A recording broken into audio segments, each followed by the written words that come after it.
అయ్యా, మా మనవరాలకు సంబంధం కుదిరేలా ఉంది. మీరు అనుమతిస్తే రేపు బందర్ దాకా వెళ్ళొస్తాను. అలాగే. అమ్మాయి, కాసిన మంచినీళ్ళు పట్టరా. నిన్నేనమ్మాయి, మంచినీళ్ళు పట్టరా. అమ్మాయా? అమ్మాయి ఏమిటి? నాకు పేరుందిగా. అయినా మీకు సేవలు చేయడానికి నేనేమైనా ఇంట్లో పని మనిషి అనుకున్నారా? నేను చిటికేస్తే 100 మంది క్యూలో నిలబడి నాకు సేవలు చేస్తారు. నేను ఇంటర్నేషనల్ సిమెంట్ ఫ్యాక్టరీ యజమాని కూతుర్ని. ఆయన కోట్లాస్తికి ఏకైక వారసురాల్ని. ఆఫ్టర్ ఆల్ మీకు నేను మంచినీళ్ళు తెచ్చివ్వాలా? వయసు రాగానే సరిపోదండి, ఎవరితో ఎలా మాట్లాడాలో కూడా తెలుసుండాలి. Mind it, mind it, mind it, mind it.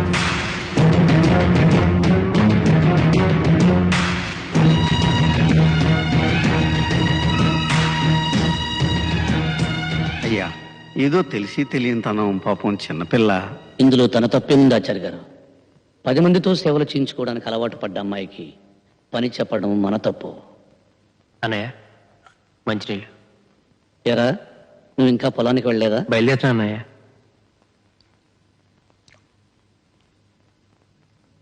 సరే, తొందరగా వెళ్ళి దగ్గరుండి కలుపు తీయించు. అలాగే అన్నయ్య.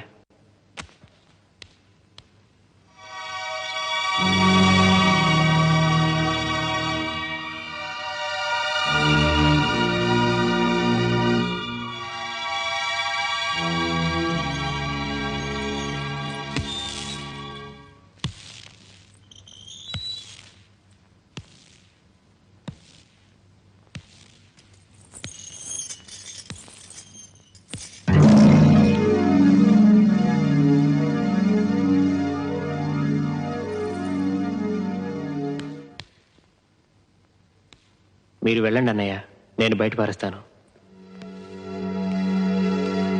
ఆచార్య గారు, అయ్యా, రామయ్య కూతురు పెళ్లికి నగలు చేయించమన్నాను. ఆ పని ఎంతవరకు వచ్చింది? తయారైపోయాయండి, రేపు ఉదయాన్నే పంపిస్తా అన్నాడు. ఆడదానికి ఉండాల్సింది ధనం, దర్పం కాదు, వినయం, విధేయత. ఏమిటా డొంక తిరుగుడు మాటలు? చెప్పాల్సిందేదో సూటిగా చెప్పు. డొంక తిరుగుడు కాదు, సూటిగానే చెప్తున్నాను. ఆడదానిలా ప్రవర్తిస్తే మర్యాదగా ఉంటుంది.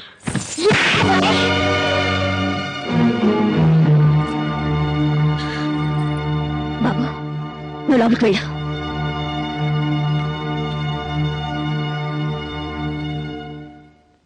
ఇంత గొప్ప కుటుంబానికి కోడలు వయ్యుండి సభ్యత, సంస్కారం లేకుండా మగాడి మీద చేయి చేసుకుంటావా? కనీసం పనివాళ్ళు ఉన్నారని ఇంగిత జ్ఞానం కూడా లేకుండా పోయిందా నీకు? తప్పుడు మాట అంటే చెంప పగలగొట్టాను. తప్ప?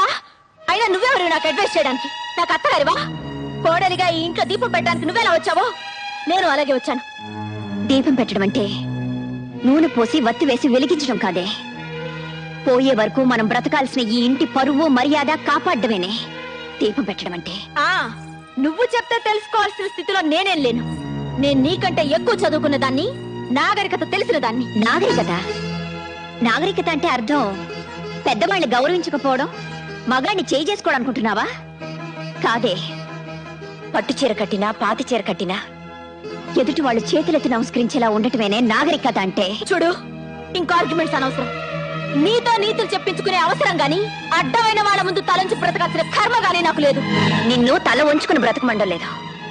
నిన్ను కట్టుకున్నవాడు తల దించుకునేలా ప్రవర్తించొద్దంటున్నాను. నువ్వు వాడిని కొట్టావు, వాడిని తిరుగు కొట్టుంటే నీ పరువేమయ్యేది? ఈ కుటుంబ ప్రతిష్ట ఏమయ్యేది? ఆడపిల్ల పుట్టింట్లో ఎంత గారాబంగా పెరిగినా అత్తవారింట్లో అణుకువతో, బాధ్యతతో ప్రవర్తించాలి. అది తనకి అందం, ఆ కుటుంబానికి గౌరవం. గుర్తుంచు.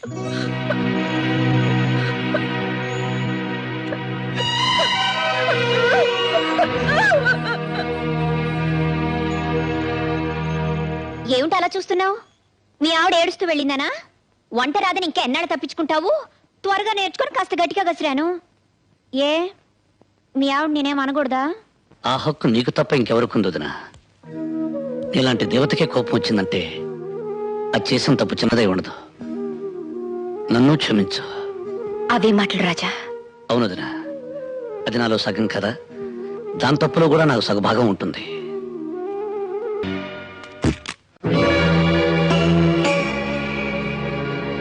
భారతి పుట్టింటికి వెళ్తుందన్నయ్య. అలాగా, చాలా సంతోషం. పెళ్ళైన తర్వాత నువ్వు కూడా వాళ్ళ ఇంటికి ఎప్పుడు వెళ్ళలేదు కదా. వెళ్ళి సరదాగా 4 రోజులు గడిపిరండి. నేను వెళ్ళడం లేదన్నయ్య. అదేంట్రా అమ్మాయిని ఒంటరిగా ఎలా పంపిస్తావు? ఇక్కడ పనులు ఎప్పుడూ ఉండేవిగా. ఇద్దరు వెళ్ళండి. అది కాదన్నయ్య, తనకి తిరిగి వచ్చే ఉద్దేశం ఉంటే వెళ్ళి వదిలి రావచ్చు, కానీ తను ఇంకెక్కడికి రానంటుంది. రాజా, అర్థం లేకుండా ఏమిట్రా మాటలు? పెళ్ళి 4 నెలలు కూడా కాలేదు, భార్యను పుట్టింటికి పంపించేస్తావా? ఈ ఊరందరికీ మంచి చెడు చెప్పే కుటుంబం రామంది. ఈ విషయం 10 మందికి తెలిస్తే ఏమనుకుంటారో ఆలోచించావా? మీకు మాటా వస్తే 4 గోళ్ల మధ్య మీలో మీరు సర్దుకుపోవాలి గాని అది మా దాకా రాకూడదు. ఒక్క విషయం గుర్తుపెట్టుకోరా, నారు నాటితే వరి పెరుగుతుంది, మాట జారితే గొడవ పెరుగుతుంది. కానీ ఏం నాటకుండానే గడ్డి పెరుగుతుంది. తను పట్నంలో పెరిగిన పిల్ల, మన పద్ధతులు కొన్ని తెలిసుండకపోవచ్చు. అలాంటప్పుడు తనకి వివరించి చెప్పవలసిన బాధ్యత మంది. అర్థం చేసుకునే వాళ్ళకి చెప్పొచ్చు అన్నయ్య, అర్థం చేసుకునే వాళ్ళకి ఏం చెప్పినా ప్రయోజనం ఉండదు. అందుకే పంపించేద్దామని నిర్ణయించుకున్నాను. నిర్ణయం తీసేసుకున్నామన్నమాట. అది కాదన్నయ్య రాజా, అసలు భార్య అంటే ఏమిటో, ఆవిడ విలువేంటో తెలిసిన వాడివైతే అంత తేలిగ్గా ఆ నిర్ణయం తీసుకునేవాడివి కాదు. మనకేదైనా జరిగితే తల్లి ఏడవడం, తల్లికి ఏమైనా జరిగితే మనం బాధపడడంలో ఆశ్చర్యం లేదురా. ఎందుకంటే ఒకే రక్తం పంచుకు పుట్టినవాడం కాబట్టి ఆ బంధం బాధ ఉంటాయి. కానీ ఎక్కడో పుట్టి ఎక్కడో పెరిగి పెళ్లి అనే 2 అక్షరాలతో మన ఇంట్లోకి అడుగుపెట్టి సర్వం మనకు అర్పించి సర్వస్వం మనమే అనుకుని మనకేదైనా జరిగితే విలవిల్లాడిపోతుంది. అదేరా భార్య అంటే. కంప్యూటర్ కాలంలో కూడా కట్టిన తాళికి ఇంకా విలువ ఉందంటే ఆ గొప్పతనం కట్టినవాడిది కాదురా, కట్టించుకున్న ఆమెది. ఎందుకంటే ఆ పసుపు తాడుతో నువ్వు వేసిన 3 ముళ్ళకి తన జీవితాంతం కట్టుబడి ఉంటుంది కాబట్టి. భార్య అంటే నిప్పు లాంటిది. దాని విలువ తెలిసి మసలుకుంటే దీపమై జీవితాంతం వెలుగునిస్తుంది. అశ్రద్ధ చేసిన రోజున అగ్ని జ్వాలై నిన్ను నీ కుటుంబాన్ని కూడా దహిస్తుంది. అంత శక్తి కలదరా భార్య అంటే. నన్ను క్షమించన్నయ్యా. ఆచార్య గారు, అయ్యా, మొత్తం దస్తావేజులు పట్టండి. అలాగేనండి. అమ్మా భారతి, బయటెన్నో సమస్యలతో సతమతమై ఇంటికొచ్చిన భర్తకి భార్య సేద తీర్చాలి గాని సమస్య కాకూడదు. ఎండలో తిరిగొచ్చిన భర్తకు భార్య చల్లటి నీడవ్వాలి గాని వేడిసెగ కాకూడదు. అదేనమ్మా భార్య అంటే. ఆకలిలో అమ్మగా, అనురాగంలో చెల్లిగా, అభిమానంలో తమ్ముడిగా, ఆవేశంలో స్నేహితుడిగా వెనకుండి ముందుకు నడిపించేదనమ్మా భార్య. అయ్యా, ఇవిగోనండి పత్రాలు.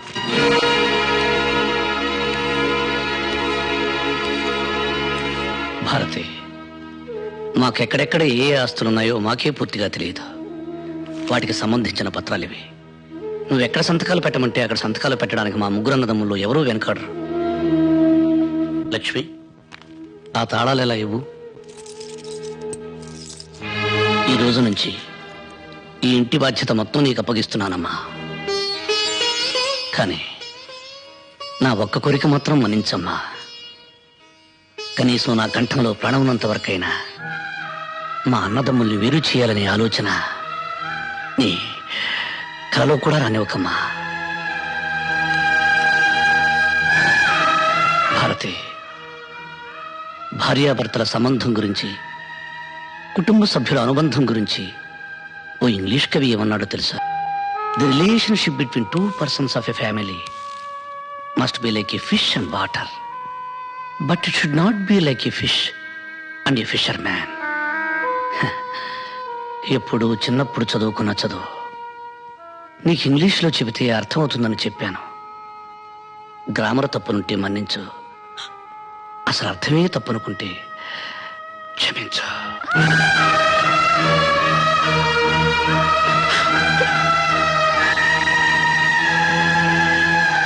చాలా సంతోషం అమ్మా. ఈరోజు మీ కారణంగా నా జీవితంలో ఎప్పటికీ చూడలేననుకున్నది ఒకటి చూశాను, వినలేననుకున్నది ఒకటి విన్నాను. అవేంటో చెప్పమంటారా అమ్మా? పెదరాయుడు గారి కళ్ళల్లో నీళ్లు, ఆయన నోటి వెంట క్షమించు అనే మాట. చాలా సంతోషం అమ్మా, చాలా సంతోషం.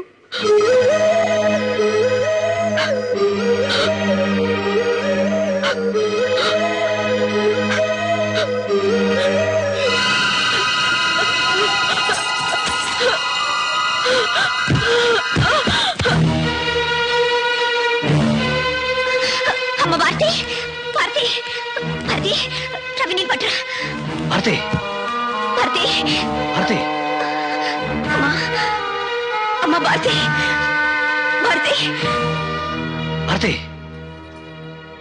ఎవ్వరూ కంగారు పడవలసిన అవసరం ఏమీ లేదండి. అమ్మాయి గారు తల్లి కాబోతున్నారు. మళ్ళీ ఈ ఇంట్లో పాపారాయుడు గారు పుట్టబోతున్నారు.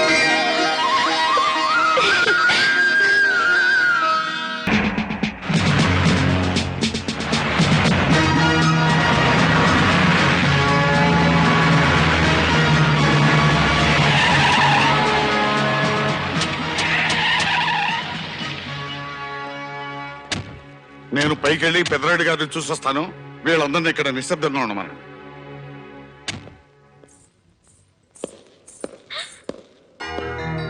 Hi daddy. Hi baby. Daddy బాగున్నారా? బాగున్నానమ్మా. ఇంట్లో అందరూ ఎలా ఉన్నారు?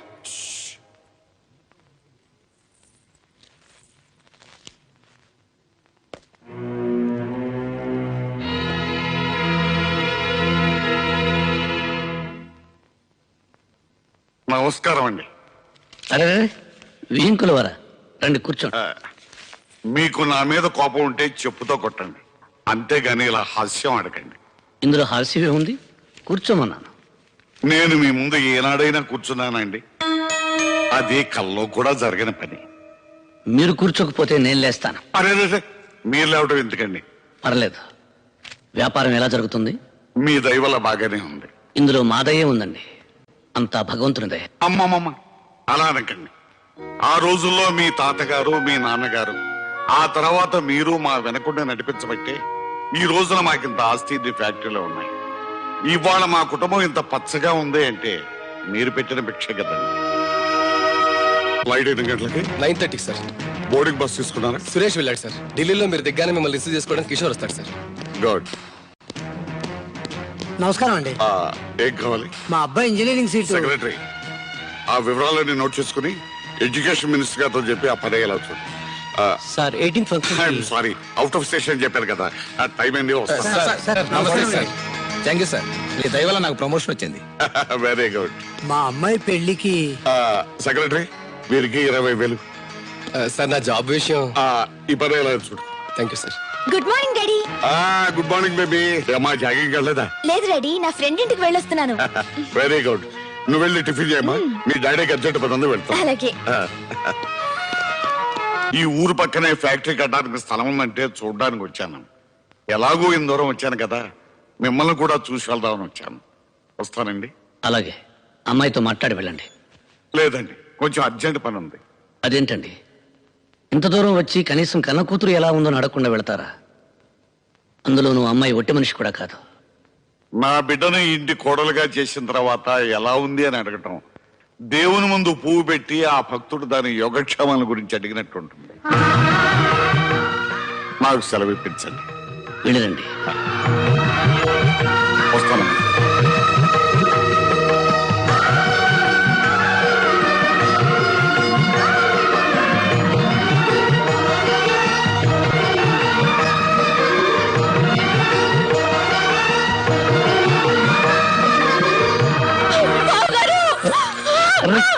ఏమిటమ్మా ఇది? నన్ను క్షమించండి బావగారు, నన్ను క్షమించండి. అవివేకంతో చాలా పొరపాట్లు చేశాను. నన్ను క్షమించాలని ఒక్క మాట చెప్పండి బావగారు. అహంకారంతో మిమ్మల్ని అనరాని మాట్లాడినాను. పిడిపిడి జ్ఞానంతో మిమ్మల్ని అవమానించాను. నేను చేసిన తప్పుకి ప్రాయశ్చిత్తం లేదు. నన్ను క్షమించండి బావగారు. లేదు బావగారు, మీరు నన్ను క్షమించాలని చెప్తే తప్ప నా పాపానికి పరిహారం లేదు. మిమ్మల్ని అందరినీ ఎంతగానో క్షోభ పెట్టాను. మరిది గారిని కొట్టాను. మీ అందరి ముందు నిలబడే అర్హత కూడా లేని నేను మీ అందరితో చాలా అహంకారంగా ప్రవర్తించాను. నన్ను క్షమించండి అక్కయ్య, నన్ను క్షమించండి. ఊరుకోమ్మా, నువ్వెవరురా? మా బిడ్డ కదా, ఊరుకోవాలి.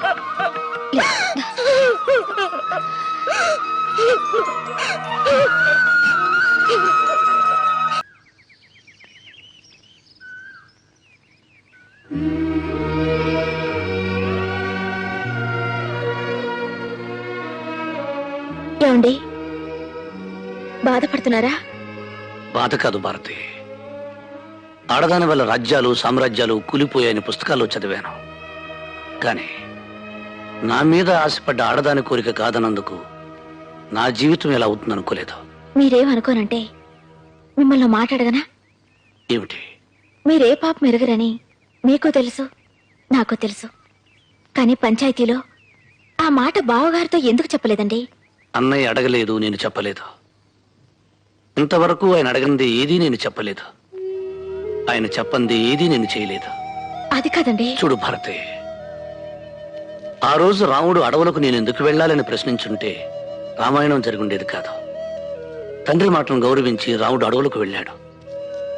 తండ్రి కంటే గొప్పవాడైన నా అన్న మాటను గౌరవించి నేను ఇక్కడికి వచ్చాను. మాకు నడత నేర్పింది మా అన్నావదలను భారతి. మాకు తల్లి తండ్రి లేని లోటు తీర్చడానికి వాళ్ళు అమ్మ నాన్న అని పిలిపించుకునే అదృష్టానికి దూరం అయ్యారు. ఏమిటండి మీరనేది? లక్ష్మి, నువ్వు తీసుకున్నది మామూలు నిర్ణయం కాదు. ఇంకొకసారి ఆలోచించుకో. ప్రతి ఆడది తల్లి కావాలని తాపత్రయపడుతుంది. అలాంటిది చేతుల ఆ అదృష్టాన్ని దూరం చేసుకో. కాదనకండి, నేను బాగా ఆలోచించి ఈ నిర్ణయానికి వచ్చాను. కన్నబిడ్డల్లా 2 మరుతులు లేకుండగా ఇంక నాకు పిల్లలు ఎందుకండి? దయచేసి నా నిర్ణయాన్ని అంగీకరించండి. లక్ష్మి, ఆ రోజు నువ్వు నాన్నగారితో బిడ్డలను జాగ్రత్తగా చూసుకుంటా అన్నావు. ఆ మాటలు నీ గుండెల్లో నుంచి వచ్చినవని గుర్తించలేకపోయాను. నువ్వు ఇంటి కొడలవే కాదు లక్ష్మి, తల్లివి కూడా.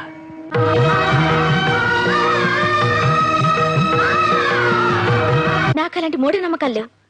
అయినా నాకు తొందర వచ్చింది. పెళ్ళై ఇన్నేళ్ళైనా మీకు పిల్లలు లేరు కదా, మీరు కట్టుకోండి. భారతి, ఏమిటే కన్నీళ్ళు? నేను చాలా పొరపాట్లు చేశానండి. అంతటి ఉత్తములతో నేను ప్రవర్తించిన తీరు తలుచుకుంటే నాకే సిగ్గేస్తుంది. అమాయకత్వంతో వాళ్ళ మధ్య బ్రతికాను. వాళ్ళ అవునొచ్చి తెలిసేసరికి వాళ్ళందరికీ దూరం అయిపోయాను. అదేనండి నా బాధ. భారతి, బాధపడకో. అయినా ఈ దూరం శాశ్వతం కాదుగా.